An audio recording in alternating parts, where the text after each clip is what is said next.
The sky darkened. The sky over Pine Ridge darkened early that Tuesday. Heavy black clouds advanced over the mountains, heralding the approaching storm. Martha Williams, at 72 years old, observed the horizon from the porch of her small farmhouse. Her dark eyes, framed by deep wrinkles, revealed the wisdom of someone who had lived long enough not to be surprised by sudden changes in the weather. "It's going to be a difficult night," she murmured to herself, adjusting the wool shawl over her shoulders. She felt the first raindrop touch her wrinkled face as the wind began to blow harder. Inside the simple but cozy house, Martha prepared a strong coffee and sat in the worn armchair near the window. The first thunderclaps already echoed in the distance, making the windows tremble. The electricity flickered several times before completely surrendering to the storm's fury. "Just what I needed," she sighed, getting up to light some candles. The landline phone wasn't working either. On nights like these, Martha felt the weight of loneliness more intensely. After the passing of her husband, George, 5 years ago, only she and the memories of that house remained. The rain increased in intensity. It seemed as if the sky was pouring all its water at once. On nights like this, Martha liked to recall old stories, like the ones her grandfather told about the train that cut through these lands. He used to say that the tracks carried more than just wagons and cargo. They also carried secrets and destinies. The storm now raged with full force. The trees bent before the violence of the wind, and the thunder seemed increasingly closer. Martha turned on the battery-powered radio, her companion on dark nights. The broadcaster's broken voice reported flooding in the region and warned everyone to stay in their homes. That's when she heard it. At first, she thought it was just the sound of trees twisting in the wind, but it came again, louder, more urgent, a different sound that didn't belong to that symphony of rain and wind. A scream, a child's scream mixed with the sound of creaking metal. Martha felt a shiver run down her spine. She put the shawl back over her shoulders, grabbed the flashlight she always kept nearby, and contrary to all warnings, opened her door. The wind almost knocked her backward. The merciless rain soaked her clothes in seconds, but something inside her, an inexplicable force, compelled her to follow that desperate sound. Crossing the flooded field, Martha directed the weak light of the flashlight to the path ahead. The mud stuck to her rubber boots, making each step difficult. The scream came again, now more distinct. It came from the direction of the old train tracks on the neighboring property, abandoned for years. "My God, what's happening?" she murmured to herself as she approached the rusted fence that marked the property line. With difficulty, she passed through an opening between the wires and continued toward the tracks.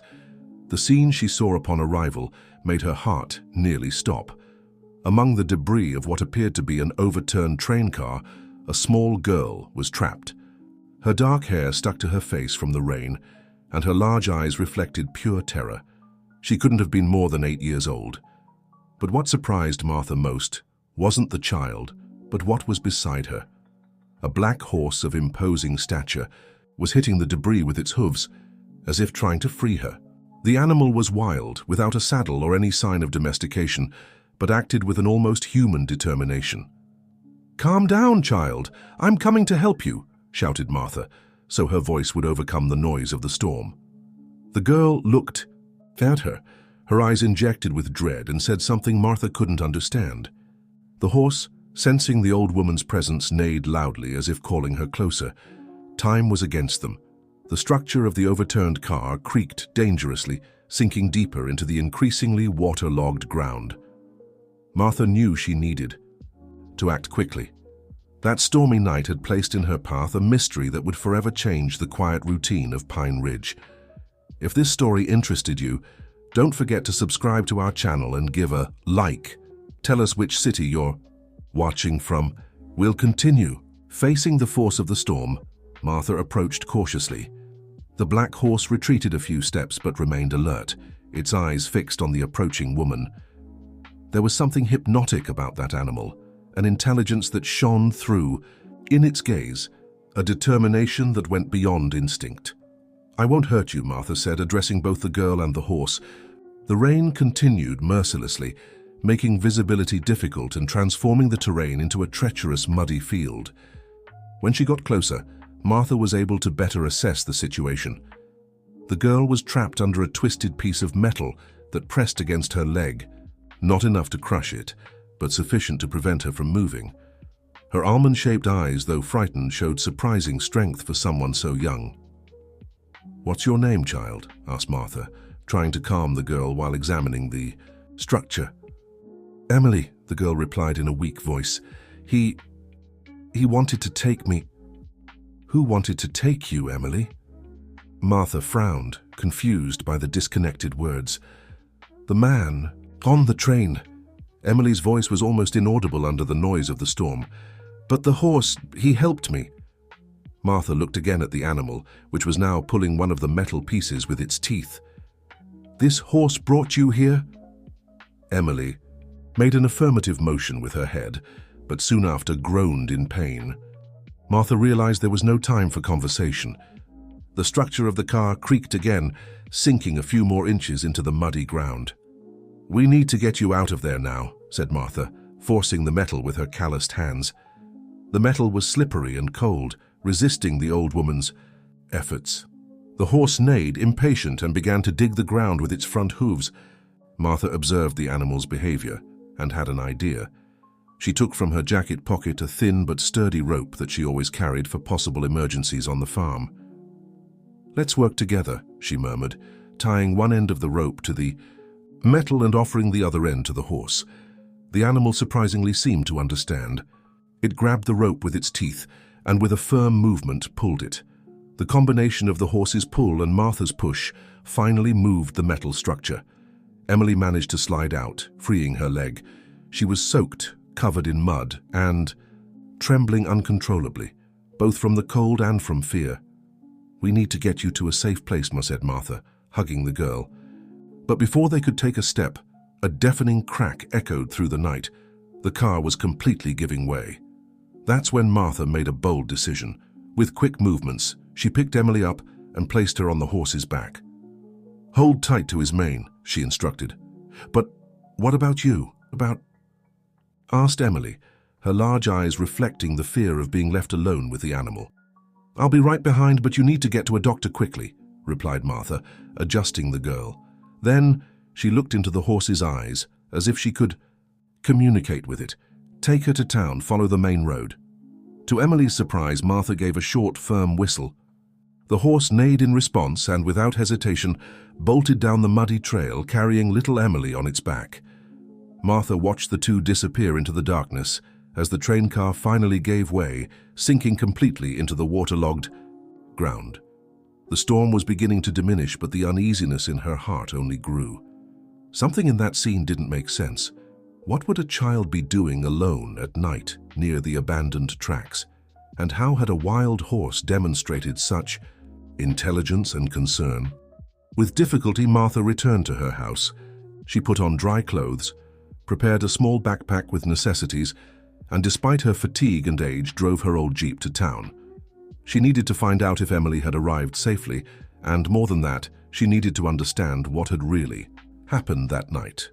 Upon arriving at the small Pine Ridge Hospital, she found an unusual commotion for that time of night.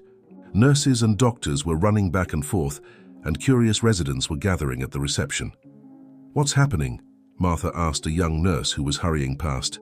"A girl arrived riding a black horse, alone." The animal simply stopped in front of the hospital and waited until someone removed her from its back.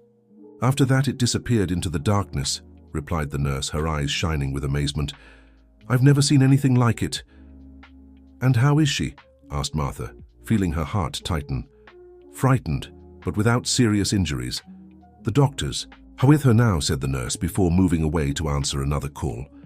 Martha sat in one of the waiting room chairs, absorbing what she had just heard.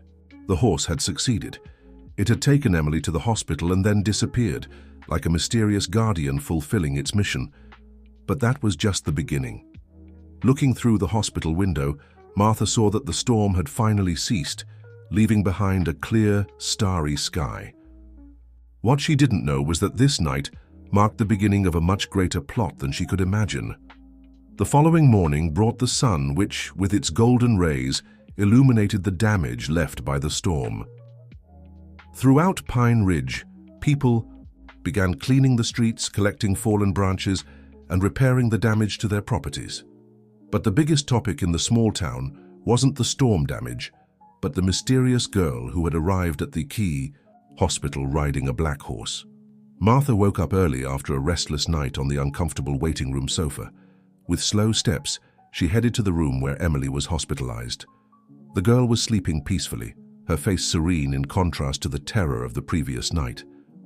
"She's fine, but she'll need a few days to recover completely," informed Dr. Thomas, a middle-aged doctor whom Martha had known for years. Physically, the damage was minimal, some scrapes, a twisted ankle, and mild hypothermia. But emotionally, well, that might take longer. "Has anyone come looking for her, any family?" asked Martha, sitting in the chair next to the bed. The doctor shook his head. "No one. We've tried to find information about her, but there are no records in the system. It's as if she simply didn't officially exist." This information intrigued Martha even more. Who was Emily, really? And what was she doing alone during that storm? The girl's disconnected words about a man on the train echoed in her mind. "I'll need to inform the authorities," continued Dr. Thomas. "Probably Child Protective Services will take over the case until we find those responsible for her." Martha nodded, although she felt an inexplicable reluctance to hand Emily over to strangers. There was something about that girl, a connection she couldn't explain. At noon, Emily finally awoke. Her large brown eyes immediately found Martha's, recognizing the woman who had helped her. "The horse," were her first words, her voice still, weak. "He brought you here exactly as I asked," replied Martha with a gentle smile. "He was very brave, just like you." Emily's eyes brightened for a moment, but soon filled with tears. "I need to find him. He saved me before." "Before? You already knew that horse?" asked Martha, intrigued. Emily hesitated, biting her lower lip. She seemed to be internally debating whether or not to speak. "He was from the ranch," she finally whispered. "They called him Thunder." Martha frowned. "Ranch? What ranch, Emily?" Before the girl could answer, the door to the room opened. A woman of approximately 35 years entered, wearing a dark blazer and dress pants. Her black hair was tied in a tight bun, and her expression was serious. "Good morning. I'm Jessica Lawrence, social worker," she introduced herself, showing a badge. "I'm here to talk with Emily." Martha instantly felt an antipathy toward the newcomer, not because of her position, but because of something in her posture that seemed artificial. "Could you give us a moment alone?"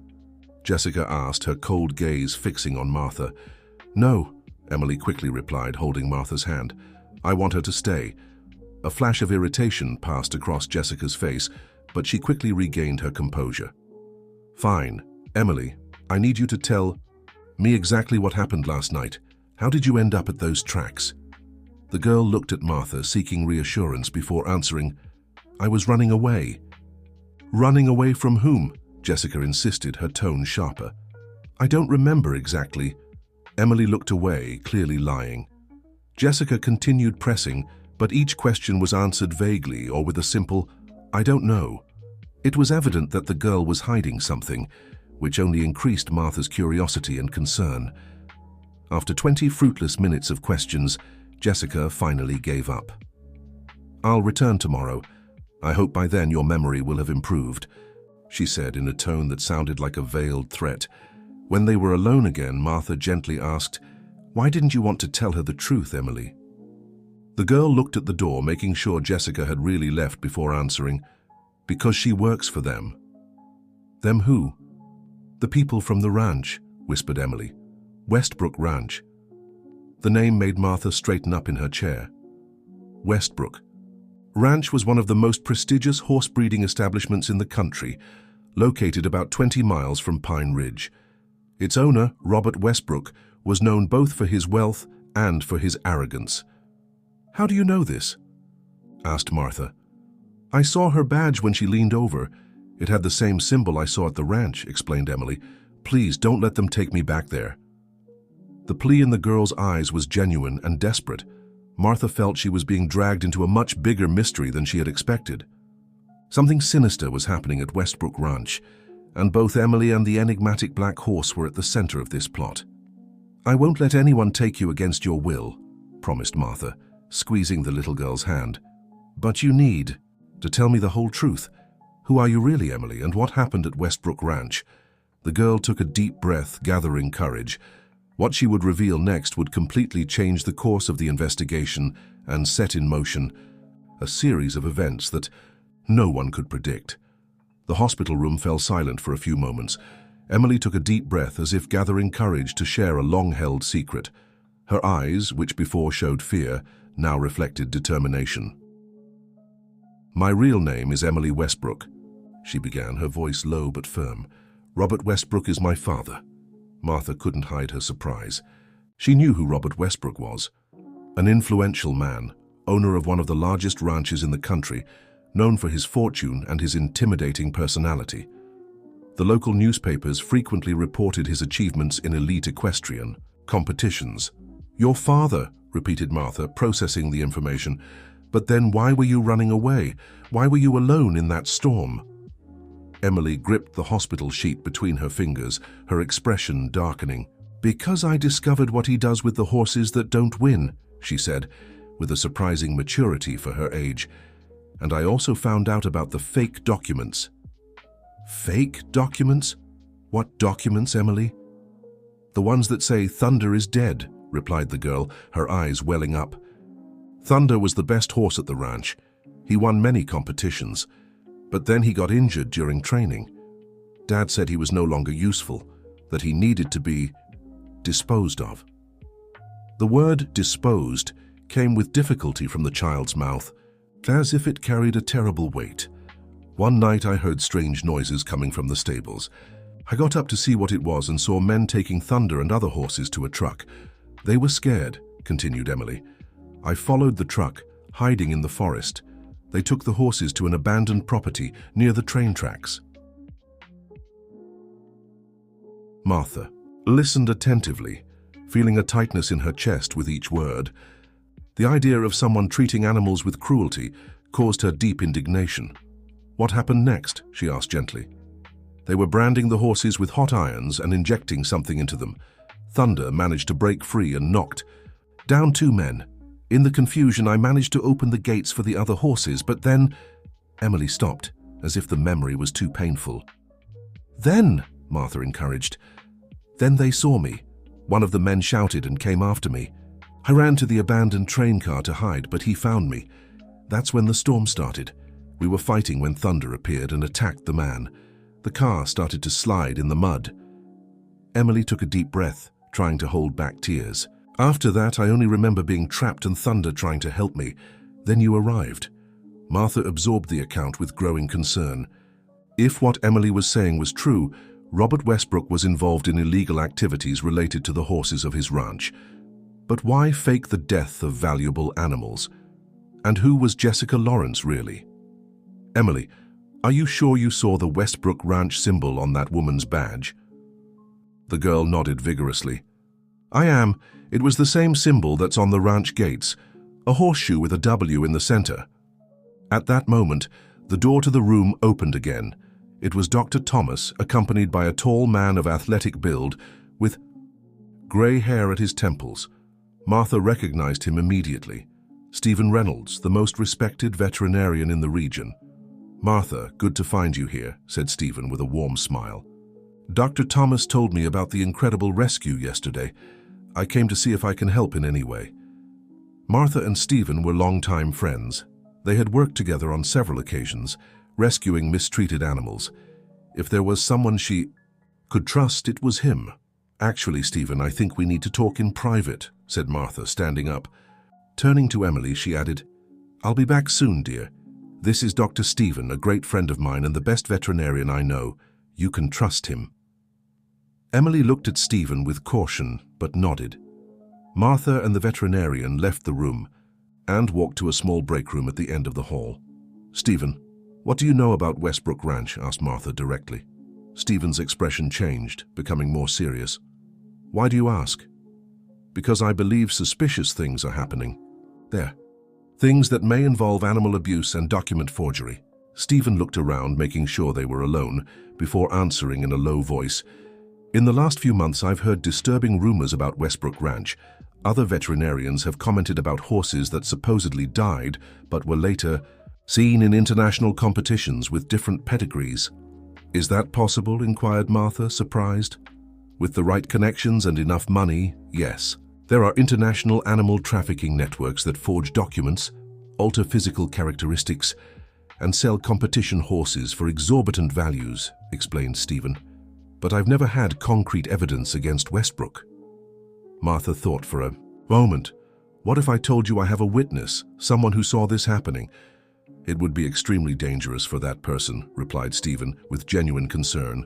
Robert Westbrook is a powerful man with connections at all levels. If he discovers that someone knows about his shady businesses, he didn't need to complete the sentence. Martha understood the gravity of the situation. Emily wouldn't be safe if her father discovered her whereabouts. The girl in the room, said Martha finally. She's Emily Westbrook, Robert's daughter. It was she who saw the horses being transported and branded. And the black horse that saved her? His name is Thunder, supposedly reported dead months ago. Stephen's eyes widened. This changes everything, he murmured, running his hand through his hair. We need to protect this girl and find that horse. If we can document the marks on Thunder and compare them with the official records, we'll have concrete evidence. But how will we find him? He disappeared after bringing Emily to the hospital. I know some places where wild horses tend to take refuge, said Stephen, his gaze determined. We can start there. As for Emily, she can't stay here. It's not safe. She can stay with me, offered Martha without hesitation. My farm is isolated enough, and few know how to get there. Stephen nodded, although his look still reflected concern. I'll have to inform the proper authorities about this, Martha. We can't face Westbrook alone. I know, but we need to be careful. Earlier, a woman named Jessica Lawrence was here, claiming to be a social worker. Emily recognized her as someone from the ranch. Stephen's eyes narrowed. I've never heard of her in the veterinary circuit. I'll investigate, he promised. Now let's get Emily out of here as quickly as possible. I'll talk to Dr. Thomas to expedite her medical release. When they returned to the room, they found Emily sitting on the bed, drawing something on a paper pad that a nurse had brought her. As they approached, they saw it was a drawing of a black horse with a distinctive mark on the flank, a scar in the shape of a lightning bolt. This is how we can recognize Thunder, explained the girl, showing the drawing. He's had this mark since he was born. They say he was struck by lightning when he was a foal but survived. That's why the name. Martha and Stephen exchanged significant looks. That mark could be the key to identifying Thunder and proving the fraud. It was the first concrete step to unraveling the mysteries of Westbrook Ranch and the obscure activities of its owner. What none of them imagined was that, at that exact moment, Jessica Lawrence was already reporting to Robert Westbrook that his daughter had been found. And the powerful horse breeder would spare no effort to bring her back, along with all the secrets she carried. The afternoon fell over Pine Ridge when Martha, Stephen, and Emily arrived at the farm. The sky, still marked by scattered clouds, was beginning to be tinted with orange hues. Martha's jeep climbed with difficulty up the steep, muddy path, a consequence of the previous night's storm. Is this where you live? Asked Emily, her eyes scanning the rural landscape with curiosity. Martha's farm wasn't luxurious like her father's ranch, but it possessed a rustic and welcoming charm. Yes, my dear. It's simple, but it's a good place to rest and recover, replied Martha, parking near the porch of the main house. Stephen got out of the vehicle first, observing the surroundings attentively. Everything seems quiet. Even so, I think it's prudent to install some security cameras. I have some at my clinic that I'm not using. Martha nodded, helping Emily get out of the jeep. The girl still limped slightly due to her twisted ankle, but her expression was more serene than at the hospital. Somehow this place seemed to give her a sense of security. I'll prepare the guest room for you, said Martha, guiding Emily into the house. It was my daughter Laura's room when she used to visit me. Where is she now? Asked the girl. A brief flash of sadness passed through Martha's eyes. She lives in California, works as a marine biologist. We talk on the phone, but it's been 3 years since I've seen her in person. While Martha tidied up the room, Stephen remained on the porch making calls. His expression became more serious with each conversation. When he finally entered the house, he found Martha in the kitchen preparing an herbal tea. "I managed to talk to a friend in the FBI," informed Stephen in a low voice, making sure Emily couldn't hear them. "Michael Cooper, a specialist in environmental crimes and animal trafficking. He confirmed that there is an ongoing investigation into an international network that forges documents for racehorses." "And Westbrook Ranch is involved?" asked Martha, serving the tea in 2 cups. "They suspect, but they've never been able to gather enough evidence. Robert Westbrook is very careful and has powerful contacts," replied Stephen, accepting the cup. "Michael agreed to meet us tomorrow. He wants to hear Emily's account personally." "Are you sure we can trust him?" "I've known Michael for 20 years. If there's someone incorruptible in the police force, it's him," assured Stephen. After a moment of hesitation, he added, "But there's something else I discovered about Jessica Lawrence." Martha leaned forward, intrigued. "What did you discover?" "She's not a social worker. In fact, she's Robert Westbrook's niece and the ranch's lawyer. She's been involved in several controversial cases in recent years, always managing to get important clients off serious charges." The information confirmed Martha's suspicions. Jessica Lawrence was at the hospital on Robert's orders, probably to locate and recover Emily before she could reveal what she knew. "That means they already know where Emily is," concluded Martha, feeling a chill run down her spine. "Probably. That's why we need to be quick," agreed Stephen. "My contact in the police suggested that we document everything. Emily's account, the marks she mentioned, and if possible, find Thunder." The sound of footsteps interrupted the conversation. Emily entered the kitchen, wearing borrowed clothes that were too big for her small body. Her dark hair, now dry and combed, framed a face that, despite its youth, carried adult concerns. "Were you talking about finding Thunder?" she asked, sitting at the rustic wooden table. Martha and Stephen exchanged glances. There was no point. She in hiding information from the girl. She was at the center of it all. "Yes," replied Stephen. "We believe that finding Thunder can help prove what your father has been doing." Emily nodded, her gaze becoming distant. "I know where he might be," she said after a moment of silence. "There's a valley east of the ranch with a waterfall. Thunder always went there when he managed to escape from the stable. Dad never discovered that place." "Could you take us there?" asked Martha, surprised by the revelation. "Yes, but—" Emily hesitated, biting her lower lip. "What if my dad is looking for me? He'll be very angry when he finds me." The fear in the girl's eyes was palpable, making Martha wonder what kind of relationship she had with her father. There was more to Emily's story than the discovery of Robert Westbrook's shady business. "Don't worry," said Martha, holding the girl's hand. "We won't let anything bad happen to you." The night advanced peacefully at the farm. Stephen returned to town, promising to return the next morning with the FBI agent. Martha prepared a simple dinner and then helped Emily settle into the guest room. "Martha," called the girl when the woman was about to leave the room, "thank you for helping me. No one ever cared like this before." The words, spoken with such sincerity, touched Martha's heart. "Rest, little one. Tomorrow will be a new day." After making sure Emily had fallen asleep, Martha sat on the porch with a cup of tea, contemplating the stars that now shone in a clear sky. Her thoughts were tumultuous. In less than 24 hours, her peaceful life had transformed into a complex plot involving powerful people and obscure secrets. A sudden noise at the edge of the property made her straighten up. Straining her ears, Martha heard the unmistakable sound of hooves. Her heart raced. Could it be? Cautiously rising, Martha grabbed the flashlight and walked toward the sound. As she illuminated the edge of the forest, she saw a pair of eyes, reflecting the light, intelligent and wild eyes of an enormous black horse. "Thunder?" she whispered, hardly believing it. The horse neighed softly as if responding to the call. He didn't come any closer, keeping to the safety of the shadows, but he didn't flee either. It was as if he were standing guard, protecting Emily even from a distance. Martha felt tears in her eyes. The connection between the girl and the horse was something extraordinary, one of those rare bonds that transcended human understanding. At that moment, she was certain that together they would be able to face whatever lay ahead. What Martha didn't know was that, while Thunder watched over Emily's safety, other eyes were observing the farm from afar. In a car parked on the rural road, Jessica Lawrence was speaking on the phone. "I've located them, Uncle. The girl is at the farm of a woman named Martha Williams, and there's more. The horse is with them." She paused, listening to instructions from the other end of the line. "Understood. We'll proceed according to plan." As she hung up, her cold eyes fixed on the farmhouse illuminated only by the light of the moon.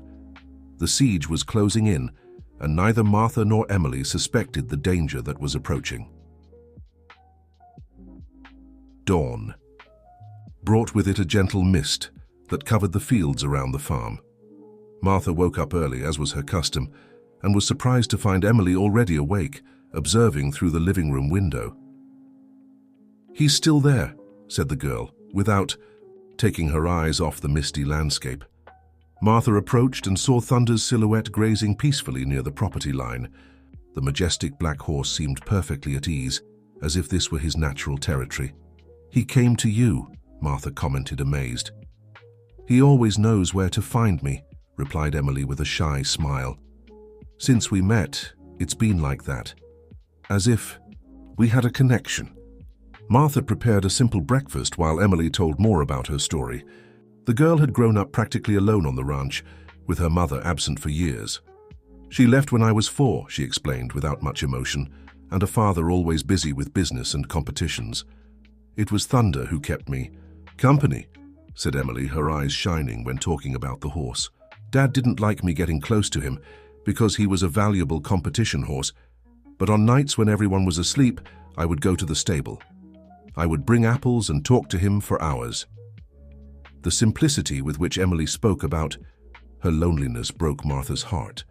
How could a father be so negligent with such a sensitive child? The sound of a car approaching interrupted the conversation.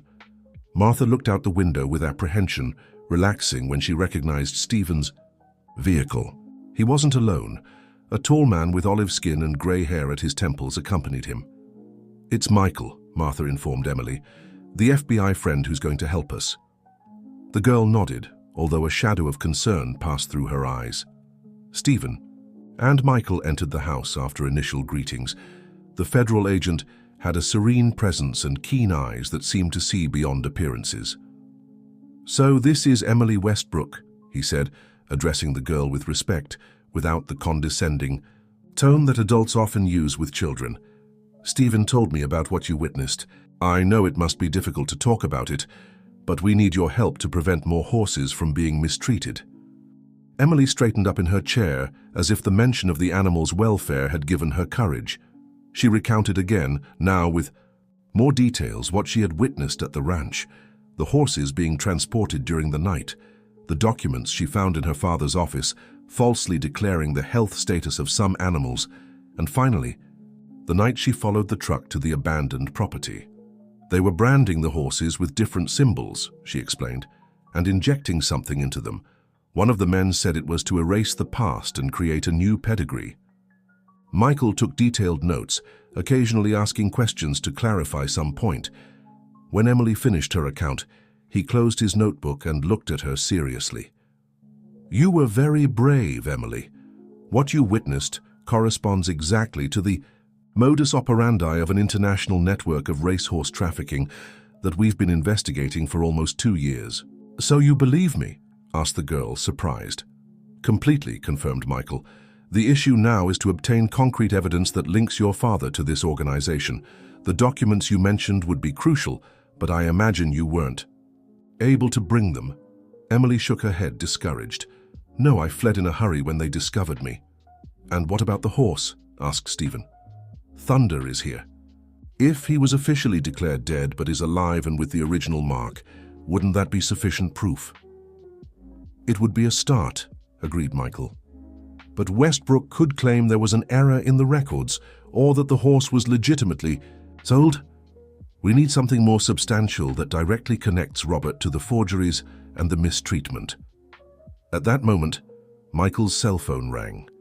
He moved away to answer it, and when he returned, his expression was grave. We need to act quickly. I just received information that Robert Westbrook has reported Emily's disappearance and formally accused Martha of kidnapping. What? Exclaimed Martha, shocked. That's absurd. I saved her. It's a tactic to divert attention and recover Emily before she can testify, explained Michael. The local sheriff is a personal friend of Westbrook's, so we have little time before they issue a search warrant. And now? Asked Martha, feeling panic grow. We have two options. Take Emily to a witness protection shelter or obtain definitive evidence before Westbrook can act, replied Michael. I don't want to go to a shelter, protested Emily. I want to stay with Martha and help save the horses. Stephen, who had been thoughtful until then, suggested, what if we could get someone from inside the ranch, someone who could provide the evidence we need? That would be ideal, but who? Inquired Michael. Sophia, replied Emily immediately. My older sister. She doesn't live at the ranch anymore, but she always comes back to visit the horses. She never agreed with Dad's business. Sophia Westbrook. Michael frowned. The equestrian champion. Yes, that's her, confirmed Emily. She left 2 years ago after a terrible fight with Dad. She said she didn't want to be part of something wrong. At the time, I didn't understand what she meant, but now I know. A spark of hope ignited in the group.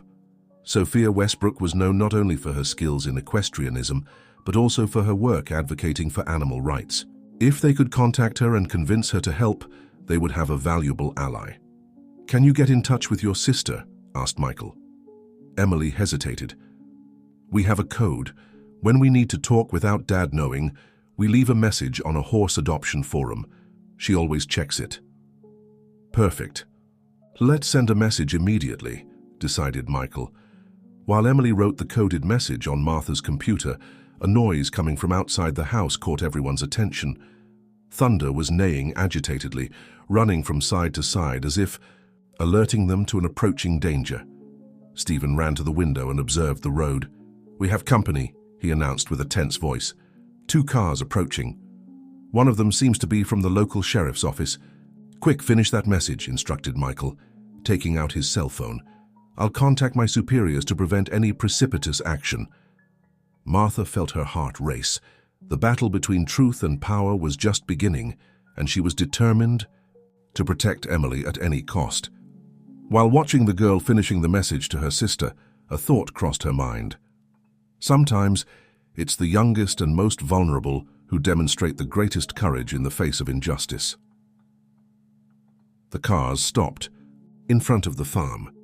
From the first one, Jessica Lawrence descended, accompanied by 2 intimidating-looking men. From the second, a uniformed sheriff, accompanied by an elegantly dressed man in an expensive suit, Robert Westbrook in person, coming to recover his daughter and the secrets she carried. If this story interested you, don't forget to subscribe to our channel and give a like. Tell us which city you're watching from. We'll continue. The atmosphere inside Martha's house grew tense. Michael quickly took control of the situation, guiding everyone with a calm but firm voice. Emily, finish sending that message, and then go with Martha to the back bedroom. Stephen, stay with me. We'll talk to them. While Emily finalized the message to her sister, Martha mentally prepared herself for the confrontation. She never imagined that her quiet retirement life would put her on a collision course with someone as powerful as Robert Westbrook. Done, announced Emily, clicking the send button. The message is sent. Sophia will understand. Martha led the girl to the back bedroom, a small room with just one window that faced the orchard. Stay here and don't make any noise, she instructed. If something goes wrong, go out through this window and run to the forest. Thunder will find you. Emily nodded, her large eyes reflecting a mixture of fear and determination. Everything will be all right, she said, as if trying to convince herself as much as Martha. The doorbell rang, shrill and demanding.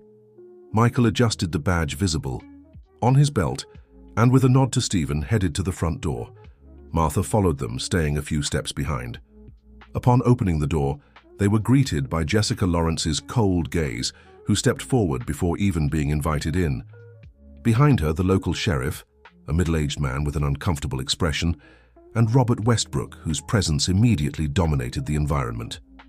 Tall, with perfectly groomed grey hair and penetrating blue eyes, Robert Westbrook emanated an aura of unquestionable authority. He wore an impeccable suit that certainly cost more than all the furniture in Martha's house combined. "Where is my daughter?" he demanded, completely ignoring introductions.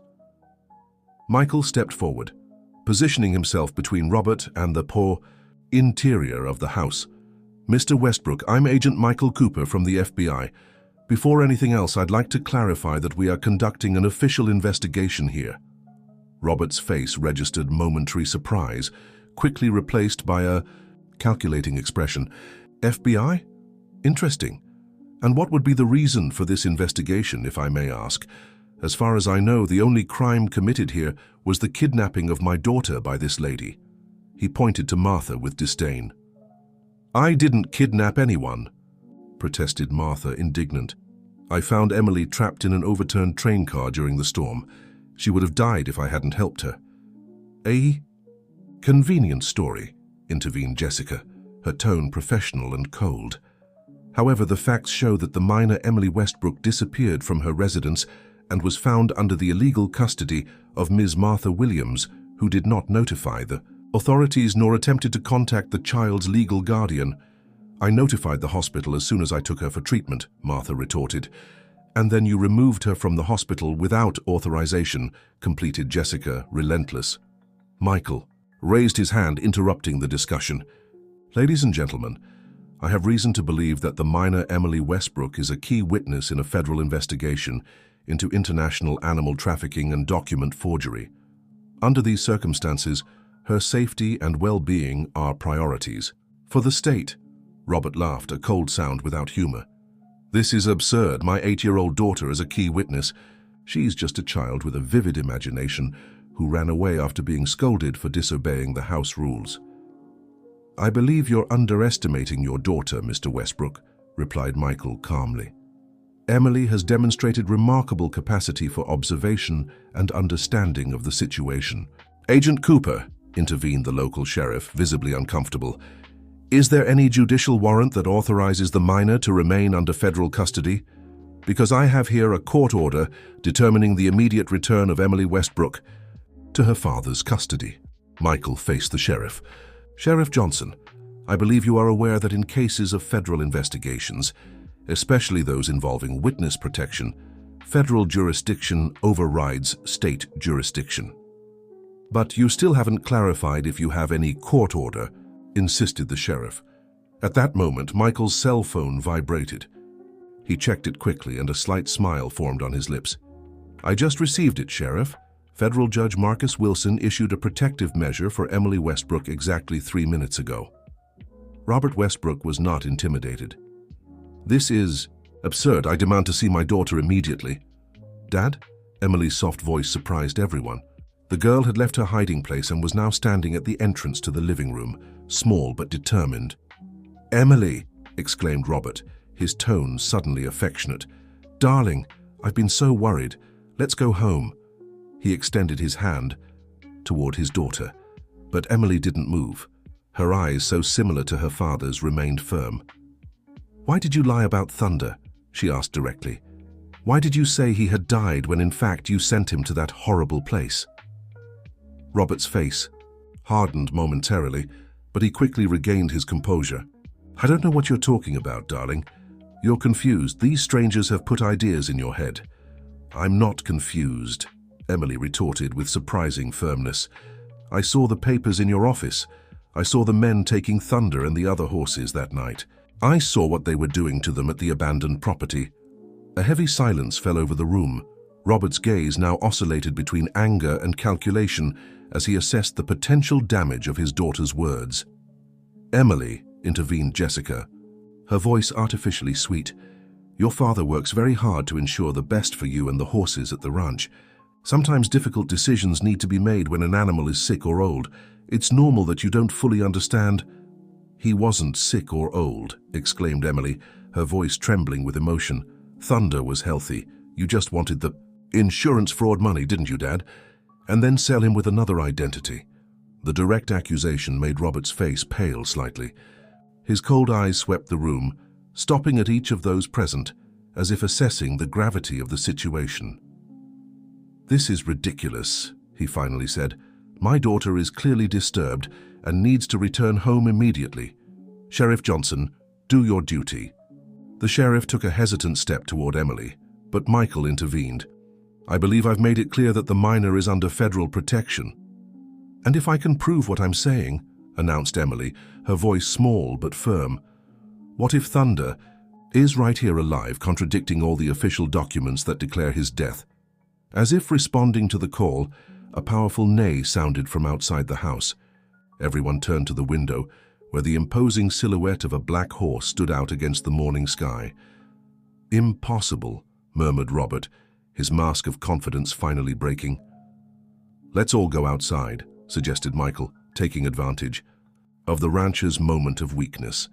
"I believe we have a quite convincing piece of evidence waiting for us." As the group headed outside, Stephen whispered to Martha, "This isn't over yet. Robert Westbrook isn't a man who gives up easily." Martha nodded, her eyes fixed on Emily, who walked determinedly toward the horse that had become a symbol of her fight for truth. The connection between the girl and the animal was almost mystical to witness, as if together they represented the possibility of justice in a world where power often overshadowed truth. What no one noticed in that moment of tension was the car that was slowly approaching on the rural road. A discreet vehicle from which a young woman observed the scene with attentive and determined eyes. Sophia Westbrook had received her sister's message and brought with her much more than her presence. She brought the missing evidence needed to bring down her own father's corrupt empire. The group went out to the open field where Thunder waited, imposing in the morning light. The black horse kept himself at a safe distance, his attentive eyes fixed on Robert Westbrook, as if recognizing a threat. "This is Thunder," announced Emily, pointing to the animal.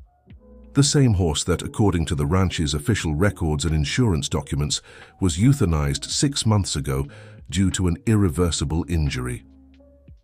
Michael carefully observed Robert's reactions, who alternated between disbelief and calculation, his cold eyes never leaving the majestic animal. "This proves nothing," Jessica quickly intervened. "It could be any black horse. There are thousands of them." "Each horse has unique characteristics," explained Stephen, stepping forward. "And Thunder has a distinctive mark, a lightning bolt-shaped scar on his right flank, the result of an accident when he was a foal. This mark is registered in all the animal's original documents. If we can get close enough to photograph that mark," continued Michael, "we'll have concrete evidence that the death certificates were forged." Robert let out a forced laugh. "This is absurd. You really believe you can base a criminal accusation on the fantastical stories of a child?" "They're not fantasies." A female voice, firm and clear, sounded behind the group. Everyone turned to see a young woman of approximately 25 years walking towards them. Tall and elegant, with the same penetrating blue eyes as Robert, she carried a folder of documents under her arm. Her black hair was tied in a practical ponytail, and her posture revealed confidence. "Sophia!" exclaimed Emily, running to hug her sister. Robert's face visibly paled. "What are you doing here?" he asked, his voice losing its habitual authority. "Receiving a request for help from my sister," replied Sophia, protectively embracing Emily. "And bringing the missing evidence." She turned to Michael, extending her hand. "Sophia Westbrook, I believe you're the federal agent who's investigating my father." Michael nodded, shaking her hand. "Agent Michael Cooper, it's a pleasure to meet you, although the circumstances aren't the best." "Sophia, think carefully about what you're doing," warned Robert, his tone now more controlled. "We're family.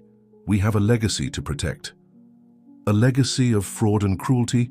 retorted Sophia, her eyes flashing with indignation. "No, Dad. I distanced myself from the ranch because I didn't agree with your methods, but I continued observing and collecting evidence." She opened the folder she was carrying, and handed Michael a set of meticulously organized documents.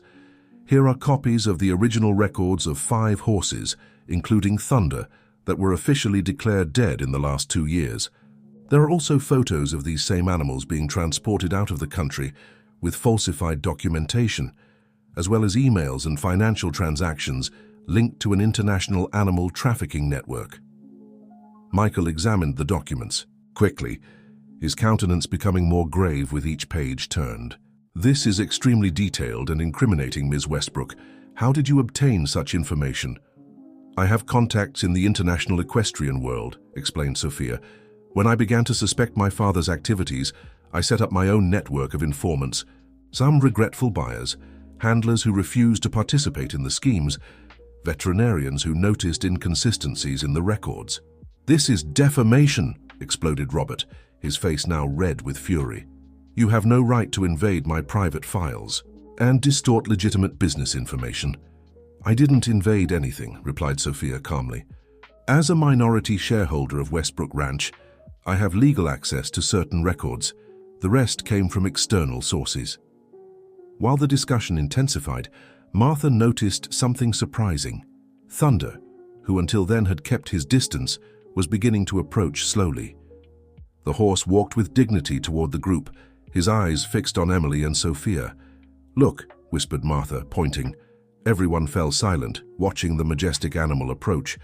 When he got close enough, he turned slightly, exposing his right flank, where a lightning bolt-shaped scar was clearly visible. "The mark," confirmed Stephen, his voice charged with emotion.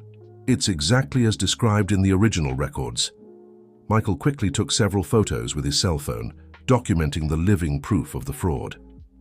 "Mr. Westbrook, in light of the evidence presented, I am formally placing you under investigation for document forgery, insurance fraud, and involvement in international trafficking of protected animals." Robert Westbrook seemed to have aged 10 years in the last few minutes. His habitual arrogance visibly crumbled, replaced by an expression of calculating despair. "Sheriff Johnson," he said, turning to the local sheriff, "you cannot allow this.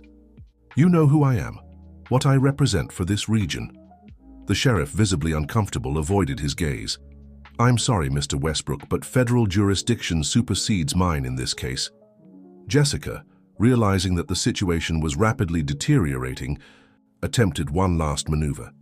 "Agent Cooper, even with this supposed evidence, there's still the matter of Emily's custody.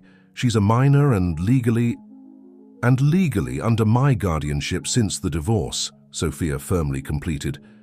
"The court ruling granted me shared custody 2 years ago, although my father managed to prevent me from exercising it with various legal maneuvers."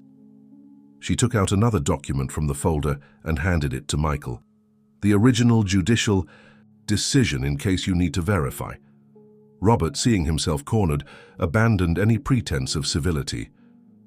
"This isn't over," he hissed, his gaze running over each of those present until fixing on Emily. "You have no idea of the mistake you're making." The veiled threat made Martha step forward, instinctively positioning herself between Robert and the girl. "I think it's time for you to leave my property," she said with a firmness that surprised even herself. Michael signaled to 2 agents who were discreetly waiting near the vehicles. "Mr. Westbrook, you're free for now, but you shouldn't leave. Town, we'll be formalizing the charges in the next 24 hours and executing search and seizure warrants at Westbrook Ranch." Robert cast one last icy look at his daughters before withdrawing, followed closely by Jessica, whose professional posture was finally beginning to falter. When the vehicles moved away down the rural road, a collective sigh of relief ran through the group. Emily ran to Thunder, who remained surprisingly calm and caressed his neck with adoration. "You did it, brave girl," said Martha, approaching the child. "You and Thunder, you changed everything." Sophia joined them, her expression softer now that the confrontation was over. "Thank you for taking care of my sister," she said to Martha, with sincere gratitude, "and for believing in her when few would." "What happens now?" asked Stephen, turning to Michael. "Now we begin the real work," replied the agent, "dismantling the entire network, recovering the trafficked animals, ensuring that all involved answer for their crimes." Sophia nodded, determined. and rebuilding Westbrook Ranch with new principles, transforming it into a reference center for animal welfare and ethical competitions.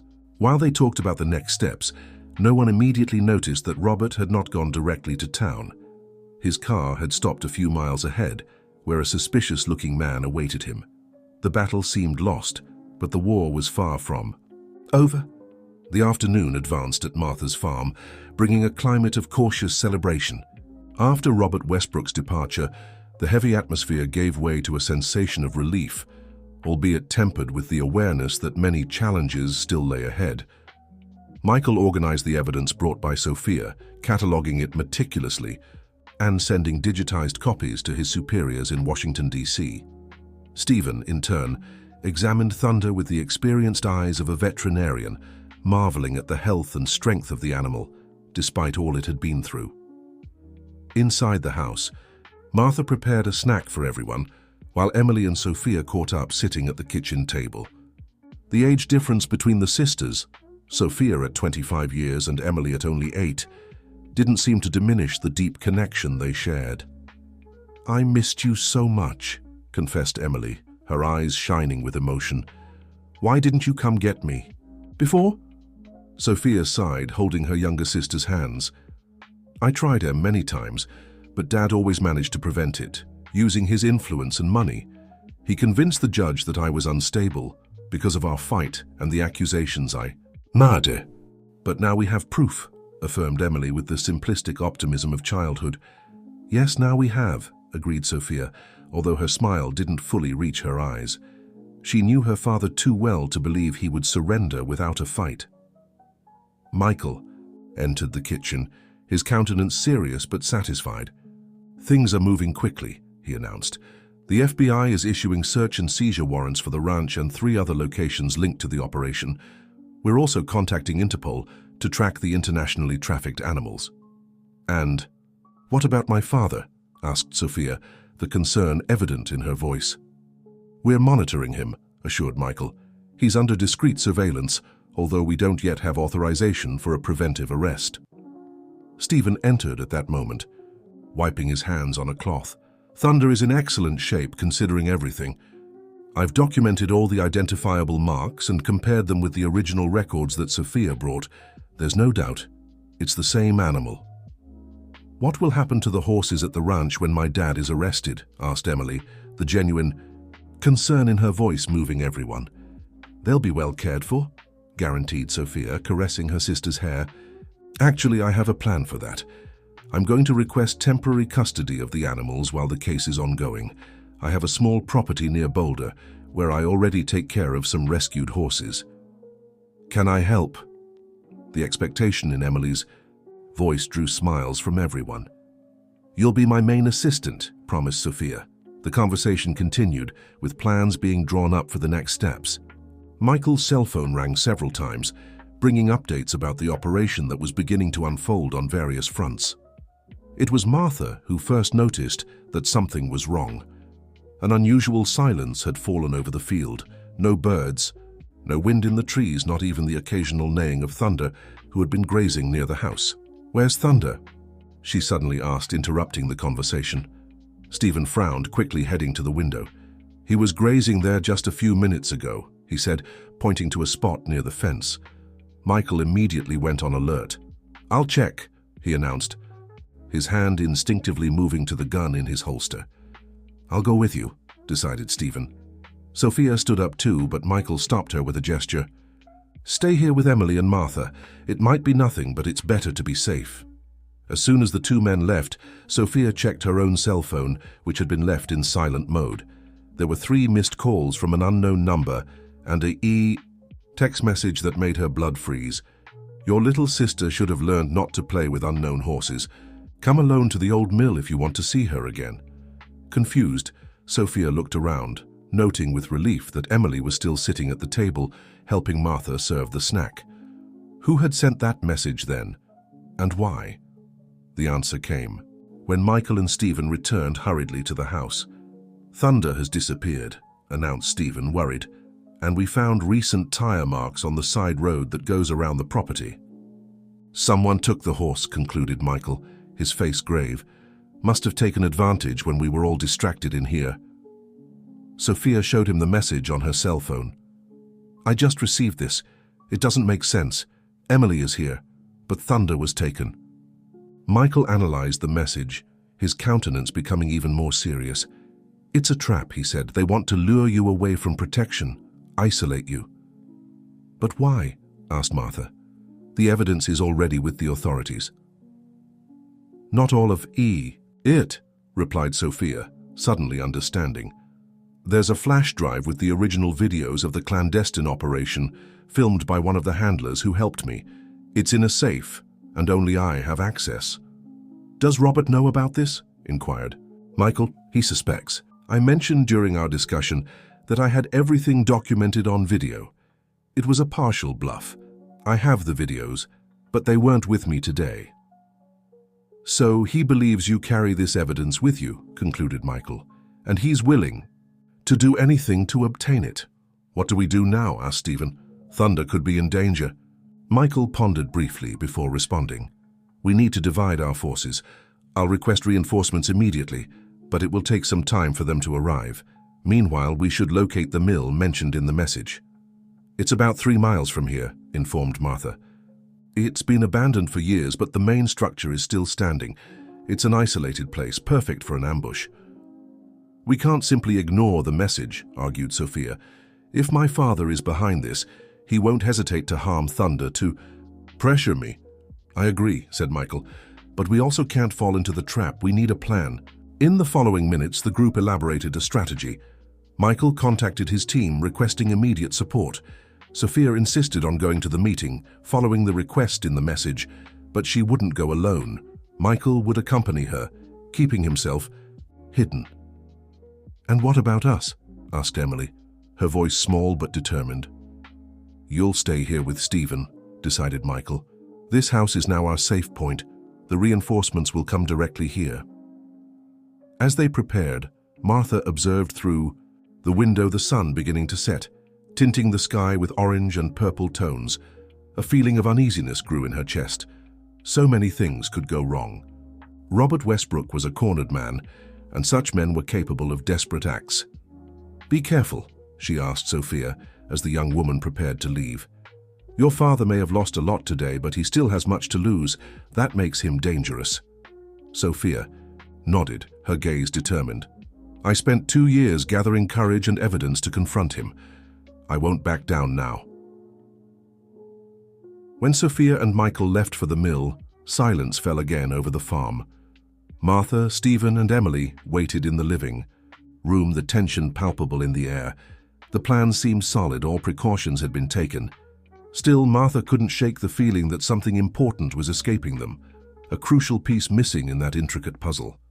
What none of them could imagine was that, hidden in the shadows of the old mill, waiting was not only Robert Westbrook, but also a revelation that would forever change the history of that family.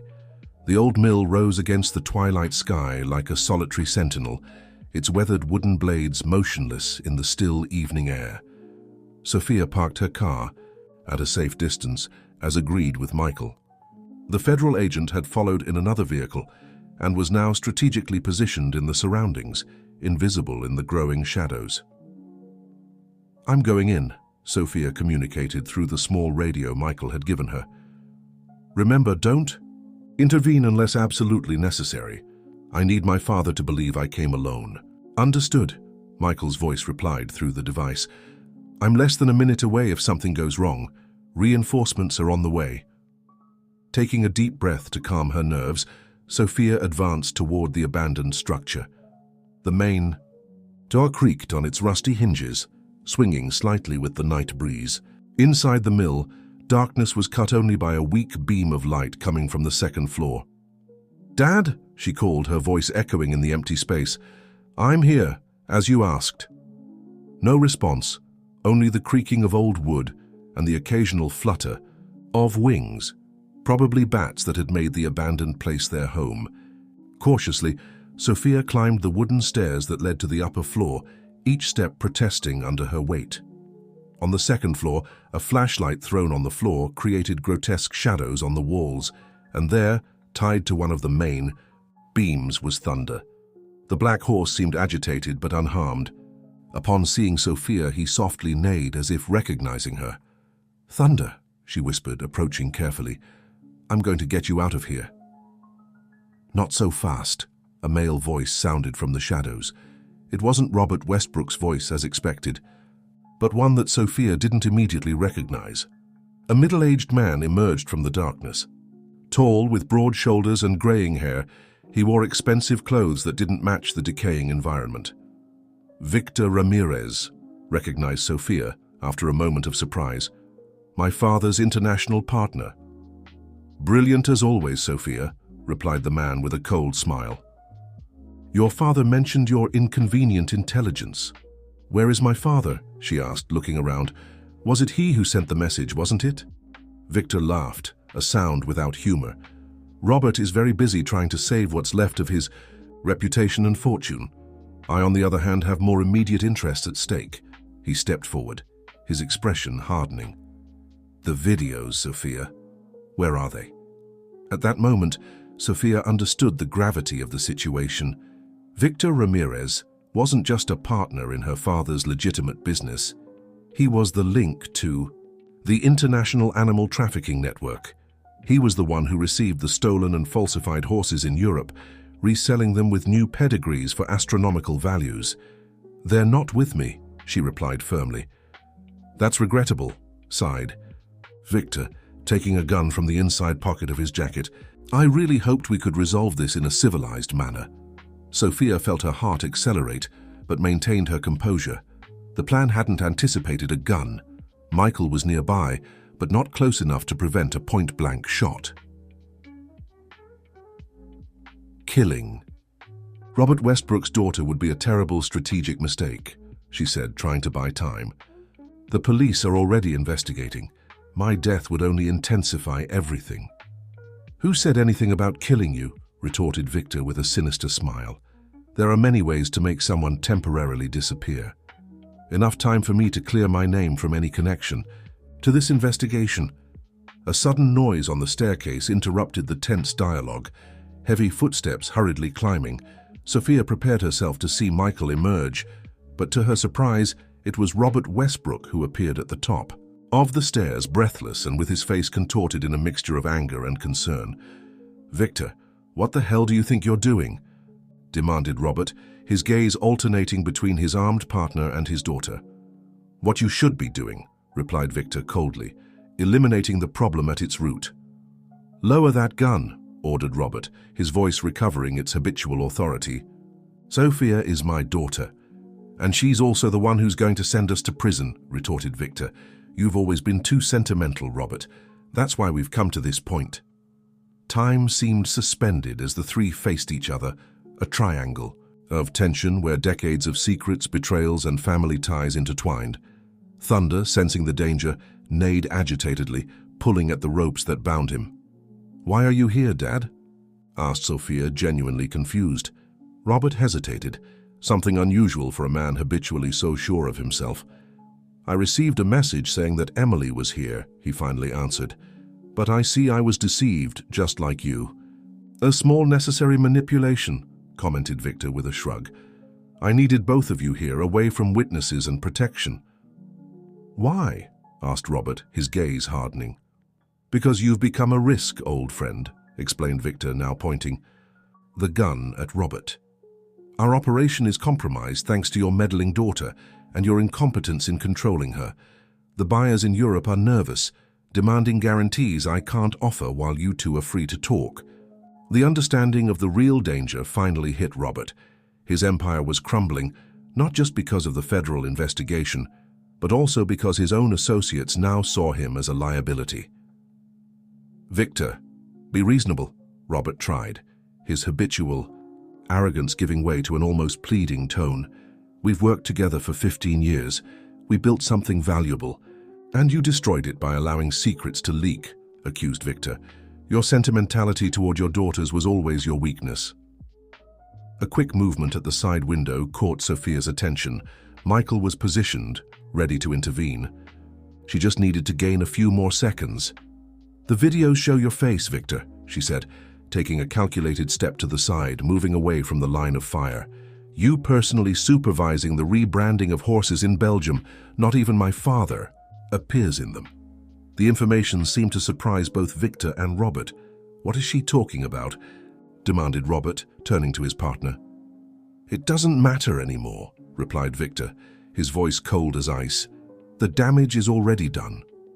He turned the gun toward Sophia, but before he could pull the trigger, a series of chaotic events unfolded simultaneously. Michael burst in through the side window, identifying himself as a federal agent. Robert launched himself against Victor in a surprisingly protective impulse, and Thunder, in a powerful effort, broke the ropes that bound him, charging across the confined space. The sound of a gunshot echoed in the abandoned mill, followed by shouts and the sound of breaking wood. In the confusion, Sophia lost her balance and fell, hitting her head against a beam. Her vision darkened momentarily. When she regained consciousness, seconds or minutes later, the scene had changed drastically. Michael was handcuffing Victor, who was bleeding from a shoulder wound. Thunder was standing near her like a vigilant guardian. And her father, Robert, was sitting on the floor, leaning against the wall, a dark stain spreading on his shirt. His eyes, normally cold and calculating, now seemed vulnerable, almost pleading. "Sophia," he called with a weak voice. Despite everything that had happened between them, Sophia didn't hesitate. She ran to her father's side, pressing her hands against the wound to stop the bleeding. "Hang in there," she pleaded. "Help is on the way." "Listen," insisted Robert, holding his daughter's wrist with surprising strength. "What you said about the videos, is it true?" Sophia hesitated only for a second before answering. "Yes, Victor was conducting parallel operations without your knowledge. I discovered this a few months ago." A shadow of understanding passed across Robert's face. "All this time, I thought I was protecting the family business, but I was the one being used." "Why, Dad?" asked Sophia, a question that carried the weight of years of disappointment and hurt. "Why did you get involved in something like this?" Robert closed his eyes briefly, as if seeking strength for a long overdue confession. "After your mother left us, I became obsessed with building something grandiose, something that no one could take away from us. When the legitimate business wasn't growing fast enough, Victor appeared with alternatives." "And Emily? Why did you keep her away from me?" "Because you saw through my lies," admitted Robert, his face contorted with pain, physical and emotional. "I was afraid you'd take Emily away, that I'd be left alone. It was selfishness, pure selfishness." The sound of approaching sirens cut through the night. The reinforcements were finally arriving. "I need you to do something for me," asked Robert, his voice weakening. "Take care of your sister and of Thunder. Transform the ranch into the place it should have been from the beginning." "We'll do that together," insisted Sophia, tears streaming down her face. "When you recover." A weak smile touched Robert's lips. "Always determined, like your mother." He coughed, shuddering with pain. "There's a letter in my office, behind your grandfather's portrait. It was for you two in case something happened to me. Read it." Michael approached, now accompanied by paramedics, who quickly took over Robert's care. "He'll survive," the agent assured Sophia. "The wound looks impressive, but it didn't hit any vital organs." While the paramedics worked, Thunder remained nearby, observing everything with those intelligent eyes that seemed to understand more than any animal should. Sophia approached him, caressing his neck. "Thank you for everything," she whispered. "You saved us more than once." 3 months later, Martha's farm was unrecognizable. What was once a tranquil and isolated place had transformed into a small sanctuary for rescued horses. New stables had been built, and a sign at the entrance announced Thunder Sanctuary, Equine Recovery and Rehabilitation. Martha, at 72 years old, walked among the pastures with renewed energy. At her side, Emily happily skipped along, now officially under the shared guardianship of Sophia and Martha, an arrangement that had been surprisingly supported by Robert during his trial. "Look, Martha, the new mare is eating properly today," exclaimed Emily, pointing to a beautiful dappled animal that had arrived the previous week, rescued from a situation of mistreatment. "Yes, she's adapting well," agreed Martha with an affectionate smile. Emily's presence had brought new life to her farm and to her heart. In the main field, Sophia conducted an equine therapy session with children from a local school. Thunder, now the living symbol of the sanctuary, participated in these sessions, with surprising patience for an animal that had once been considered wild and untamable. "It's amazing how he knows exactly how to act with each child," commented Stephen, who had joined the sanctuary team as a resident veterinarian. "It's as if he can feel what they need." "Some animals have that capacity," replied Martha, observing the scene with satisfaction, "just as some people know exactly when to intervene in difficult situations." She cast a significant look at Stephen, who smiled shyly. The last few months had brought the two longtime friends closer in a way neither had expected. A late-blooming relationship, but no less valuable for that. Michael visited regularly, both to follow the progress of the rescued animals and to bring news about the investigation that continued to unfold. The international network of horse trafficking was being gradually dismantled, with Victor Ramirez cooperating with the authorities in exchange for a reduced sentence. As for Robert Westbrook, his situation was complex. He had accepted a judicial agreement, assuming partial responsibility for the crimes in exchange for a reduced sentence. Even more surprising was his decision to transfer ownership of Westbrook Ranch to Sophia, along with substantial resources to transform it into a center of excellence in animal welfare. "Letter for you," announced Emily, running to Martha with an envelope in her hands. "It's from the prison." Martha recognized Robert's elegant handwriting. In recent weeks, he had begun to write regularly, not just to his daughters, but also to the woman who, on a stormy night, had changed the course of so many lives. "Thank you, dear," she said, keeping the letter to read later. The content of these correspondences varied, but there was always a constant theme: gratitude for the second chance to connect with his daughters, even if at a distance. On the horizon, the sun was beginning to set, bathing the fields in golden tones. Thunder, having finished his session with the children, galloped freely, his black silhouette outlined against the orange sky. It was an image of freedom won at great cost, something that everyone there had learned to value deeply. "Sometimes," reflected Martha, observing the magnificent animal, "we need to completely lose ourselves to find our true path." Like Thunder found Emily that night, asked Stephen, understanding the deeper meaning of her words. "Exactly," she agreed, smiling. "Some would say it was coincidence, others would speak of destiny. I prefer to believe it was a reminder from the universe." "A reminder of what?" asked Emily, who had rejoined them. Martha embraced the girl by the shoulders, contemplating the sanctuary they had built together, a place born from chaos and storm, but transformed into a refuge of hope. A reminder that even in the darkest nights, there's always a path to the light.